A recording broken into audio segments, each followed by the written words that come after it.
അമ്മ ഇന്ന് അറിഞ്ഞോ, ഇന്ന് ബിഗ് ബോസിലെ ആ ഹൈജീന്റെ പ്രശ്നം, ഇത് മൊത്തം ഹൈജീന്റെ ഒരു ഇതായിരുന്നു. അതായത് തുടക്കം മുതൽ അവസാനം വരെ ആ ഹൈജീൻ തന്നെയായിരുന്നു എടുത്ത് കാണിച്ചത്. അമ്മയ്ക്ക് എന്താ ഇതിനെപ്പറ്റി പറയാനുള്ളത്? അതെ, രേണുവിനോട് പല പ്രാവശ്യങ്ങളായി രേണുവിനോട് നേരിട്ട് പറഞ്ഞിട്ടില്ലെങ്കിലും അവിടുത്തെ പല ലേഡീസ് കണ്ടസ്റ്റൻസും ഈ രേണുവിന്റെ തലയിലെ തേനിനെ പറ്റി പറയാറുണ്ടായിരുന്നു. പക്ഷെ ഇന്ന് മോർണിംഗ് ടാസ്കിൽ രേണു അത് എടുത്ത് പറഞ്ഞു. അരുണിനോട് ഫേസ് നോക്കി തന്നെ മോർണിംഗ് ടാസ്കിൽ അനുമോൾ അത് പറഞ്ഞു. പക്ഷെ വൈകുന്നേരം അത്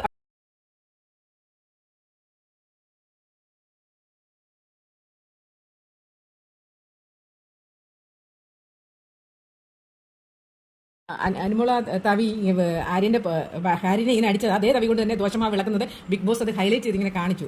പിന്നെ എന്തായാലും അതൊരു കോമഡി തന്നെയായിരുന്നു. ഈ പ്രാവശ്യം നിങ്ങൾക്ക് ഇതിനെ പറ്റി പറയാനുള്ള കമന്റ് ചെയ്യും.